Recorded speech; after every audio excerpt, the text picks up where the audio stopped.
আসসালামু আলাইকুম প্রিয় দর্শক, আশা করি আপনারা অনেক অনেক ভালো আছেন। দেশ এবং দেশের বাইরে সুদূর প্রবাসে আপনারা যেখানেই থাকেন না কেন, আপনাদের জন্য সবসময় শুভকামনা থাকে আমার পক্ষ থেকে। আপনারা এখন যে জায়গাটা দেখতেছেন, এটা কোনো পার্ক না, এটা কোনো দৃষ্টিনন্দন এরিয়া না, এখানে মানুষ ঘুরতে আসে না। এটা হচ্ছে আজিমপুর গোরস্থান। আমাদের মুসলমানদেরকে এখানে একদম শেষ জীবনে একদম যখন আমরা মৃত অবস্থায় থাকি তখন এই জায়গায় দাফন করা হয়। এটা হচ্ছে সেই কবরস্থান। এই জায়গায় আমাদেরকে ঘুরে ফিরে চলে আসতে হয়। পৃথিবীর সেই রঙ্গলীলা, রঙ্গমঞ্চ সব কিছু শেষ করে আমাদেরকে এই জায়গায় চলে আসতে হয়। আসলে আমরা এই জায়গাটার গুরুত্ব ওরকমভাবে দেই না। এই জায়গায় ভালো কাজ করলে যে ভালো ফলাফল ভবিষ্যতে পাবো, খারাপ কাজ করলে খারাপ ফলাফল পাবো, এই কথাগুলি আমরা কিন্তু ওইরকমভাবে মনের ভিতরে গাঁথি না। আমরা আছি অন্যের ধন সম্পত্তি কিভাবে লুণ্ঠন করব, অন্যকে কিভাবে ঠকাবো, ভাই হয়ে বোনের সম্পত্তিতে কিভাবে ভাগ বসাবো, তাকে কিভাবে ঠকাবো, প্রতিবেশীকে কিভাবে নির্মম নির্যাতন করা যায়, প্রতিবেশীরে কিভাবে সবসময় চাপের উপরে রাখা যায়, প্রতিবেশীকে ক্ষতি করা যায়, প্রতিবেশীকে সব সময় নানান কুমন্ত্রণা দিয়ে প্রতিবেশীর বিভিন্ন ধরনের আঘাত দেওয়া, প্রতিবেশীর মনে প্রতিবেশীর ক্ষতি চাওয়া, এছাড়াও ভাই বেড়াদার আত্মীয় স্বজনের সাথে সম্পর্ক বিচ্ছিন্ন করা।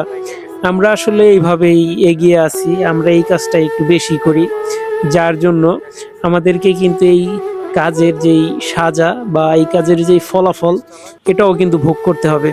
এটাও আমরা চাইলে মাপ পাবো না। তো এই জন্য আমার মনে হয় যে আমরা একটু ভালো কাজের মধ্যে যদি চলাফেরা করার চেষ্টা করি, একটু ভালো কাজ করি জীবনে, যে কিছু ভালো কাজের মাধ্যমে যদি আমরা যখন এই দুনিয়া থেকে আমরা চলে যাব, এই দুনিয়া তো ক্ষণস্থায়ী, আমরা যখন কবরের চলে যাব, দীর্ঘমেয়াদী যেই জীবনকাল কবরে, মানে কবরের জীবনে, এরপরে কি হয় সেটা তো বিচার হবে, এরপরে কি হবে সেটা তো আমরা জানি না, সেটা আল্লাহই ভালো জানে।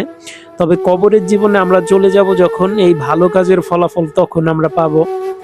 আমরা পারি অসহায় মানুষের পাশে দাঁড়াতে, যারা সবল আছেন, অনেক মা বোন আছেন, তারা ঠিকঠাক মতো খাইতে পায় না, জীবন চলাফেরায় অনেক কষ্ট, তাদের একটু দুবেলা দুমুঠো ভাতের ব্যবস্থা করে দিতে পারি আমরা যারা সবল আছি।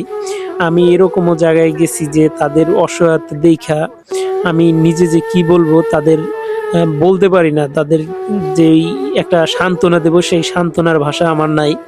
এছাড়াও আমরা কিন্তু অনেকেই পারি যারা সবল আছি, যাদের কর্মসংস্থান করে দেওয়ার মতো সামর্থ্য আছে, আমরা কিন্তু তাদের কর্মসংস্থান করে দিতে পারি।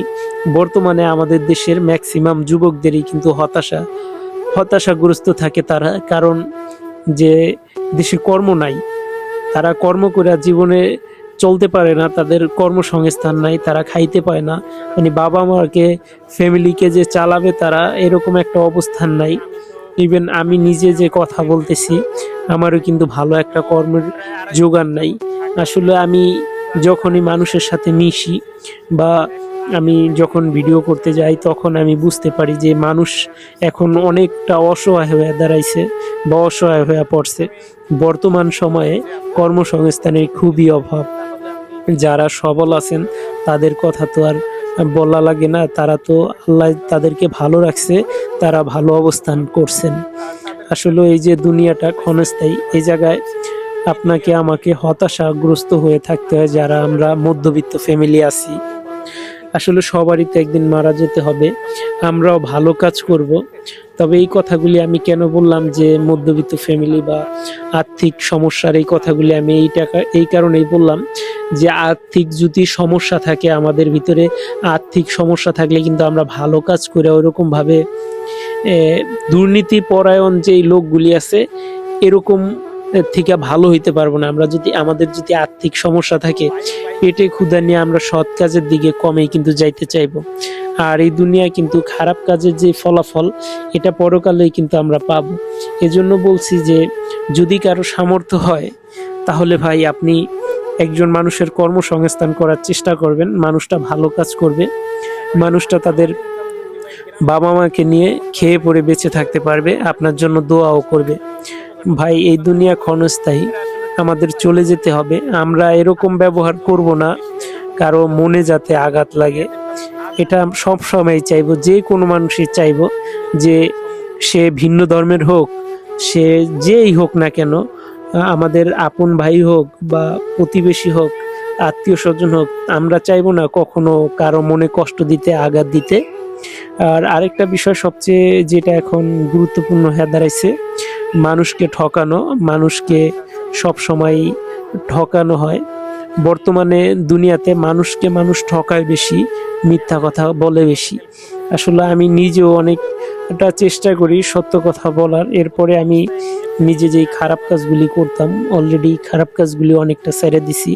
এই যে পাশে এখন আপনারা যেই একটা খাট নিয়ে যাইতে দেখছেন, আমি ওইদিকে ক্যামেরাটা ধরি নাই, এই জায়গায় একটা মানুষকে দাফন করা হয়েছিল। তো ওই মানুষটার যেই এই খাটটা ছিল, খাটটা নিয়ে এদিকে যাইতেছে আর কি, মানুষটা লাশটা নিয়ে যাইতেছে, সামনে হয়তো দাফন করা হবে। আমি এত গুছায় বলতে পারিনি, তবে এইভাবে আমাদেরকে সব কিছু ছেড়ে চলে যেতে হবে। আর আপনারা এখন যে গোরস্থানটা দেখতেছেন, এটা আজিমপুর গোরস্থান। তো এই গোরস্থানে এরকম কিছু লোকজন এই জায়গায় কবর দেওয়া হয়েছে, তারা কিন্তু কোটি কোটি টাকার মালিক, তাদের ধন সম্পদ প্রাচুর্যের কোনো অভাব নাই, তারা কোটি কোটি টাকার মালিক, তাদের এরকম কিছুর অভাব নাই, টাকা পয়সা কোনো কিছুরই অভাব নাই, তারপরেও কিন্তু তাদেরকে এই কবরে যাইতে হয়েছে, তাদের মৃত্যুবরণ করতে হয়েছে। কিন্তু আমি মনে করি যে এদের ভিতরে অনেকেই ভালো কাজ করছেন, আবার অনেকেই খারাপ কাজ করছেন। যারা খারাপ কাজ করছেন তারা খারাপের অংশীদার হবেন, আর যারা ভালো কাজ করছেন তারা তো ভালোর অংশীদার হবেন। এই জন্য সর্বোপরি একটা কথাই, আমাদের ভালো কাজ করতে হবে, মানুষকে ভালো কাজের আদেশ নিষেধ করতে হবে, ধর্মের অনুকরণ, নিয়ম এইগুলি মেনে চলতে হবে। আমিও চেষ্টা করি সব সময় মানার জন্য, তবে হয়তো ওরকম ভাবে পারি না, তবে ইনশাল্লাহ আরো ভালোভাবে চেষ্টা করব। চেষ্টাতেই ভালো ফলাফল মিলে, এটা তো আপনারা সবাই জানেন। আমরা প্রতিনিয়ত চেষ্টা করব ভালো কিছু একটা করতে, ভালো ধর্মের যেই বাণীগুলি আছে এটা আমাদের জীবনে পরিপূর্ণভাবে কাজে লাগাতে। এই যে মানুষগুলা চলে গেছে, কত মানুষে আমি এই যে ভিডিও করতেছি আর দেখতেছি কত সাইডে দাঁড়ায় আছে, তাদের বাবা মা, আত্মীয় স্বজন বা পরিবারের সদস্য যে কোনো একজন চলে গেছে, তারা কবরের পাশে আইসা কান্নাকাটি করে, কবর জিয়ারত করে।